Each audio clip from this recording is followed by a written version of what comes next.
And Ms. Sanders was previously here in cause number 22-39884. Entered pleas of true to counts 2 and 3 and a motion to revoke community supervision. I received an updated pre-sentence report. We're here for a sentencing hearing. Has everyone had an opportunity to review that report? Yes, Judge. Are there any additions or corrections to the report?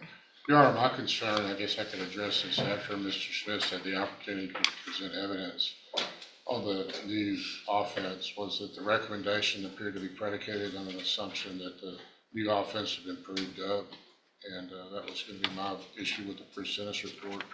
Of course, if Mr. Smith is prepared to prove it up, then Okay, let's go through that. the necessity for me to go into that. All right, we'll go through that first. And it's my understanding, and we spoke earlier, kind of off the record, that the officer involved is unavailable, but that Mr. Smith has his body cam video footage from that date, and there's no objection to him putting that on as evidence in this hearing. Is that correct, Mr. Kimler? Yes, Your Honor, that's correct. My understanding is due to the exigencies of the officer being involved in the shooting, he's on administrative leave and is unavailable to testify. I therefore don't have any objection to the body cam being played in his absence. Thank you, Mr. Kimler. And just let me know when you're ready, Mr. Smith. And Ms. Lopez is here. Thank you, Ms. Lopez. And at the appropriate time, if you have anything to add as well, I'll give you an opportunity to do that.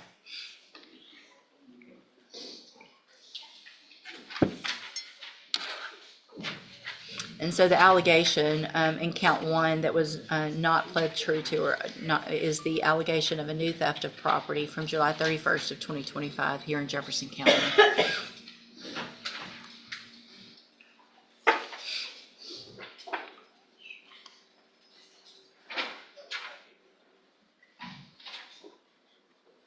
He's got to play the video.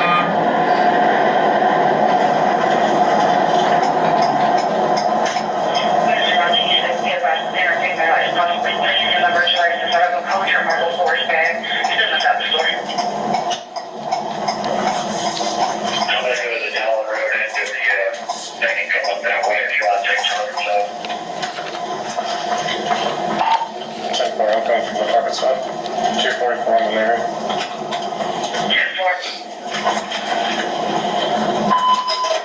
On patrol 115 into 6 cars.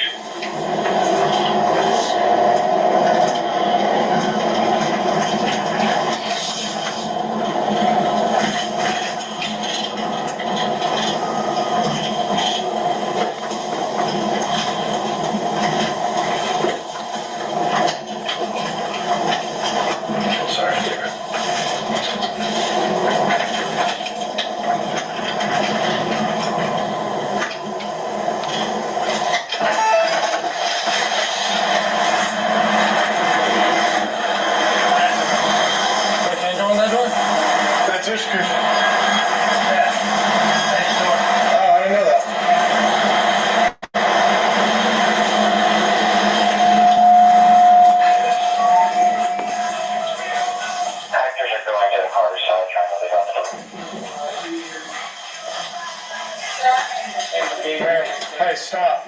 You're being detained. Man in the back, please come up here. Hey, you're being detained, okay? Okay, we'll worry about that in a second. Just come over here so we can talk. Okay, so you're not under arrest, you're just detained. And so I Put your hands behind your back. thought she was detained right now. She just took everything out and dumped it on the floor back there.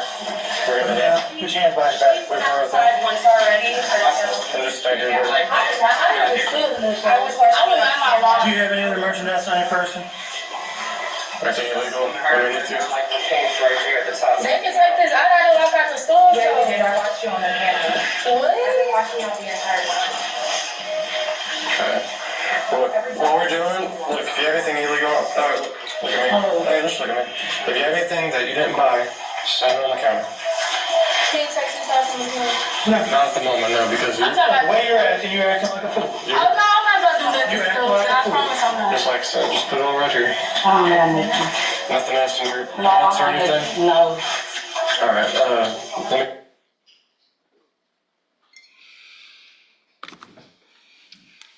All right, any other evidence with regard to count one?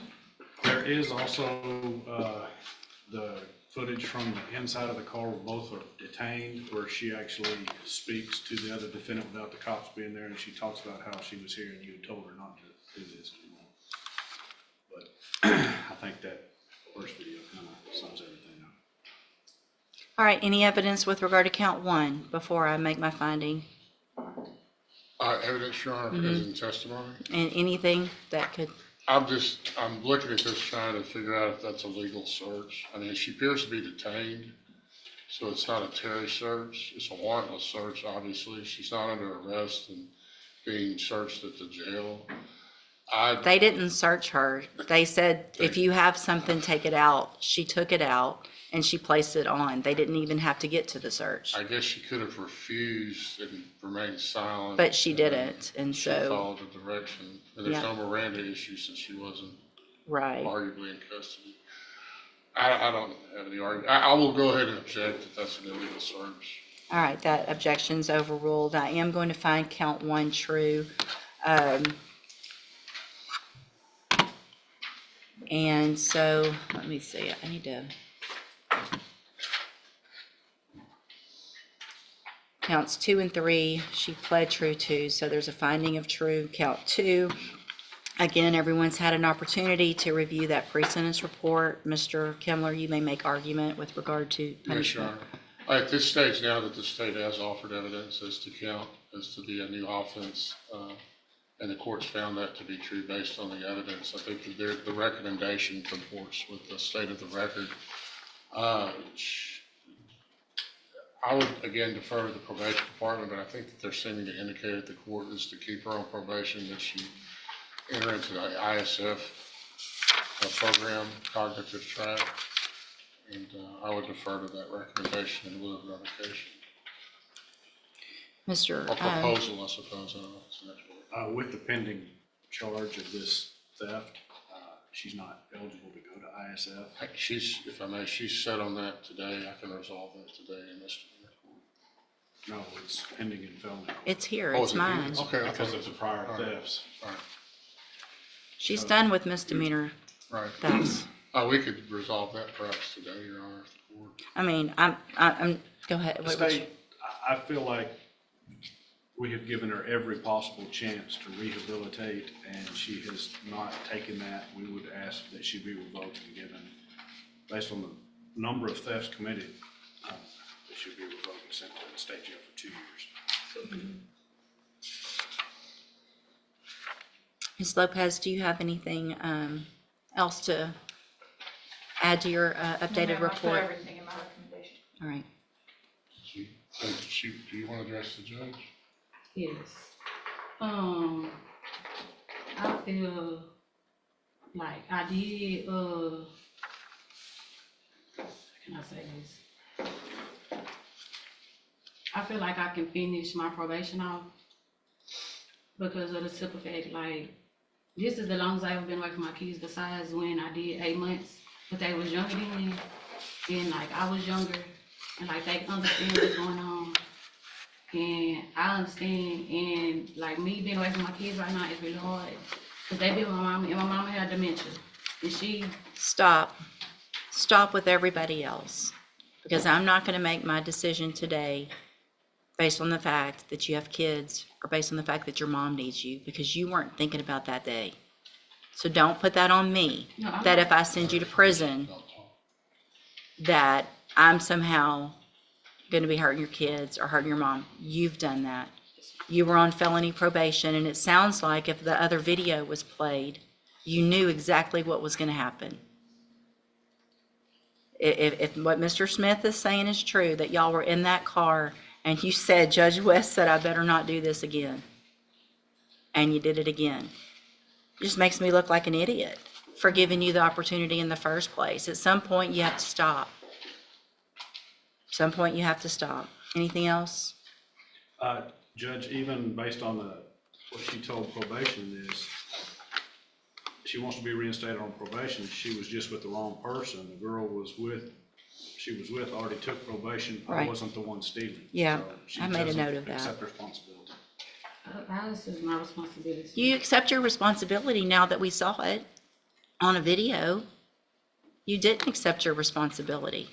You said you were with the wrong person. I'm gonna tell you like I tell everybody else. You are the wrong person. She was with the wrong person. Y'all were with the wrong, you're all, if you're in there doing it, you are the wrong person, right? Yes, ma'am. So you didn't take responsibility. You haven't taken responsibility. You were given this opportunity after having felonies and going to state jail for the same offense, and I gave you a probation, and I said, don't do it again.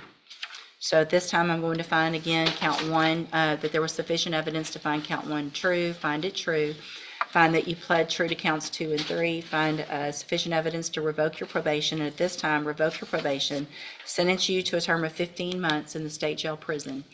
You will receive credit on that sentence for any time that you've been in custody that the law gives you the right to receive. I'm going to, I'll get the other one worked out today. okay, I'll hold it while y'all do that, and then while I'm doing that, I need a, yeah, I'll hand you the trial court certification in just a minute after y'all do that on this case that shows this was not an agreement. You have some limited rights to appeal. If y'all want to go visit about the other one, I'll hold it. All right, go ahead, go back that way.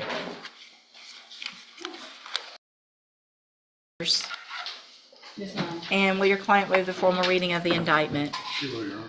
Ms. Sanders, in cause number 25, DCCR 1351, you're charged with the state jail felony offense of theft of property with previous convictions, and that is from July 31st of 2025.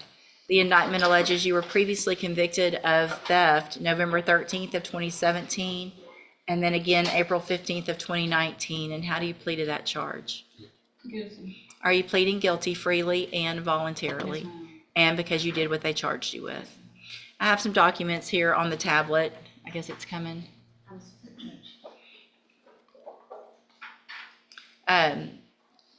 The documents on the tablet that have your signature on them that the state's marked as exhibit number 1. Did you go over those documents with Mr. Kimler? Yes, ma'am. Do you fully understand them? Yes, ma'am. And do you understand if I follow the agreement that you've made with the district attorney that you'll be waiving or giving up any right to appeal? Yes, ma'am.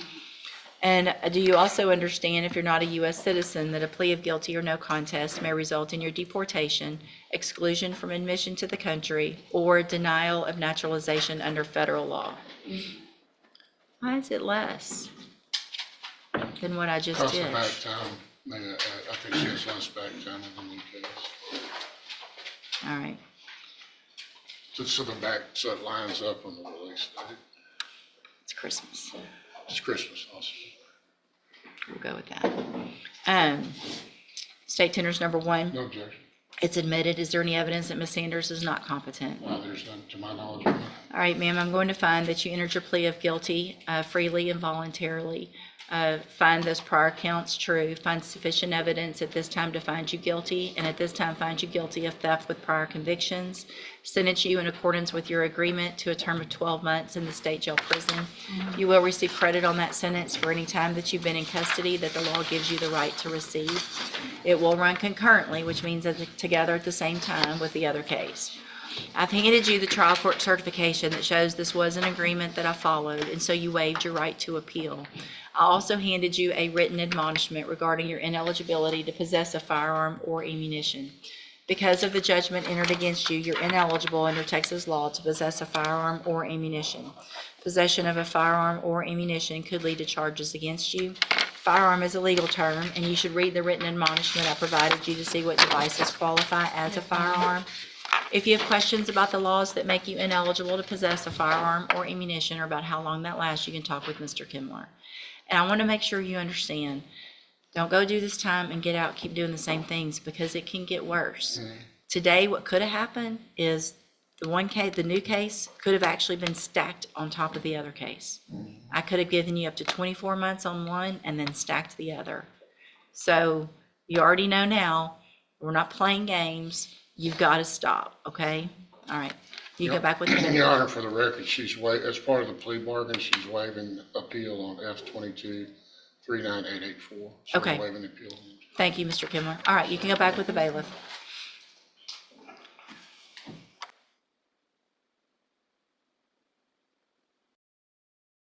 This case is a textbook example of why emotional manipulation does not work in a courtroom, especially when the judge has already extended mercy before. Victavia Sanders didn't walk into court as a first-time offender. She walked in as someone who had already been to state jail for the same crime, already been given felony probation, and already been clearly warned, don't do this again. And yet, here we are. When Sanders tried to shift the focus to her children, her mother's illness, and how hard jail was for her, the judge shut it down immediately, and for good reason. Courts do not sentence people based on sympathy stories. They sentence based on choices. The judge made that crystal clear with one devastating line. Don't put that on me. You did that. That moment mattered. Because the judge wasn't being cold, she was being honest. You don't get to commit crimes while on probation and then ask the court to absorb the emotional consequences for you. The law doesn't work that way. Accountability doesn't work that way. What truly sealed Sanders' fate was the body cam footage. This wasn't hearsay. This wasn't speculation. This was video evidence showing the theft in real time, plus statements proving she knew exactly what would happen if she did it again. That destroyed any remaining credibility. And when Sanders tried the classic defense, I was with the wrong person, the judge delivered the final reality check. You are the wrong person. That line alone is viral for a reason. It strips away excuses and puts responsibility exactly where it belongs. Legally speaking, this outcome was unavoidable. Probation is not a right, it's a privilege. And once a judge believes they've been made to look foolish for trusting a defendant, revocation becomes almost automatic. The court didn't stack sentences here. It could have. Instead, it imposed 15 months state jail, followed by a 12-month concurrent sentence, which is actually restraint under the circumstances. This case sends one loud message. Probation is your last door out, not a free pass back in. And if you ignore that door, the system will close it without apology. Justice wasn't emotional here. It was precise, and it was final. Good morning, are you Braxton Hughes? And this is 25 DCCR 1124. Mr. Hughes was previously in court, entered a plea of guilty to burglary of a habitation. The agreement was for a cap of 4 years in prison. I've received the pre-sentence report.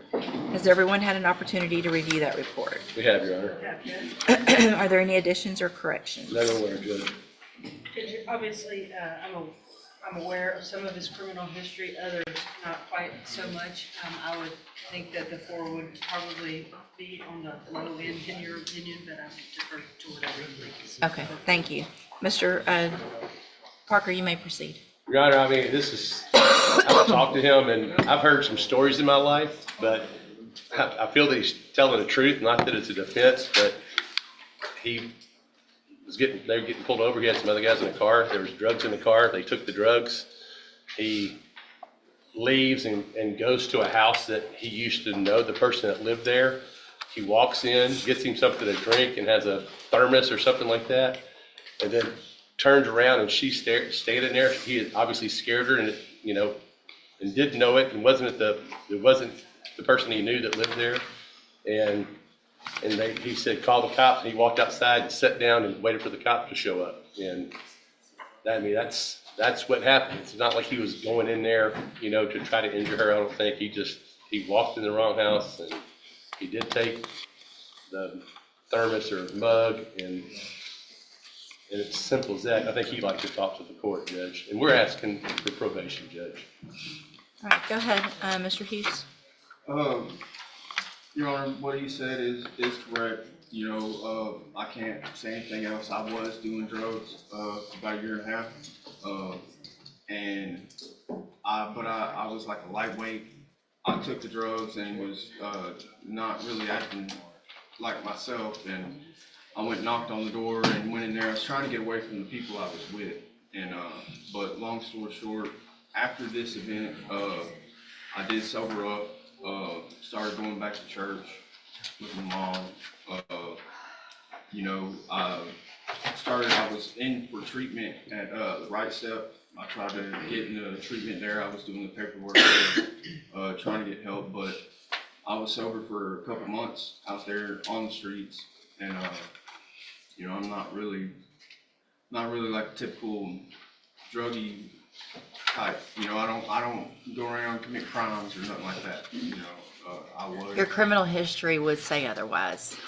This has been a long time. I understand, but be careful how you word things because you've been a criminal since 2002.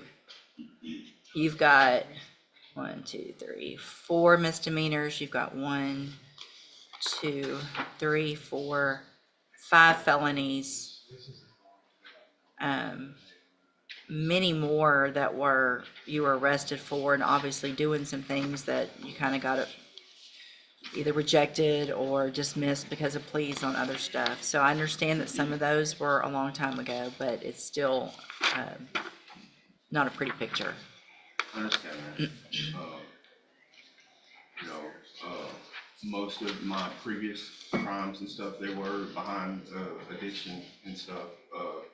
But, you know, life's a journey, and I haven't, you know, I still was battling with addiction, but not committing crimes. You know,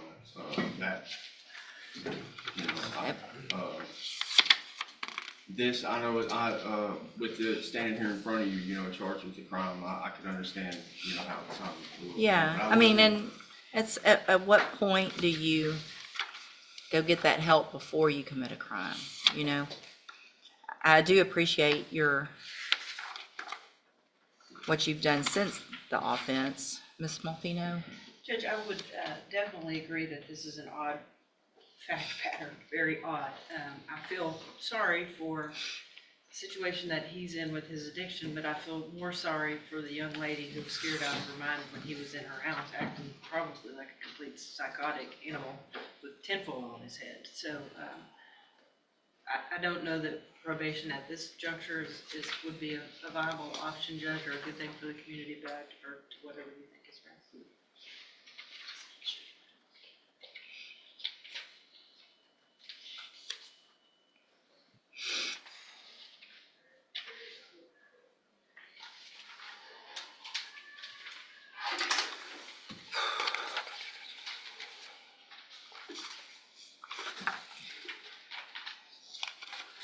If your history had, one of the things that is sticking out is that every probation you've ever gotten has been revoked. So you've never been successful on probation, I and ended up so, completing the last one. huh? I did complete the last one. The last one that I see was the federal Yes, ma'am. sentence where your supervised release got revoked. I did get revocation, but I got it back out on probation and completed it. Okay, at this time, Mr. Hughes, I'm going to find that you entered your plea of guilty freely and voluntarily. Find sufficient evidence to find you guilty, and at this time find you guilty of burglary of a habitation. Sentence you to a term of 4 years in the institutional division of the Texas Department of Corrections. You will receive credit on that sentence for any time that you've been in custody that the law gives you the right to receive. I'm going to hand you the trial court certification. It shows this was an agreement that I followed, and so you've waived your right to appeal. I have also handed you a written admonishment regarding your ineligibility to possess a firearm or ammunition. Because of the judgment entered against you, you're ineligible under Texas law to possess a firearm or ammunition. Possession of a firearm or ammunition could lead to charges against you. Firearm is a legal term, and you should read the written admonishment I provide you to see what devices qualify as a firearm. If you have questions about the laws that make you ineligible to possess a firearm or ammunition, or about how long that lasts, you can talk with Mr. Parker. All right, you can go back with the bailiff. And this is Ms. Malfino.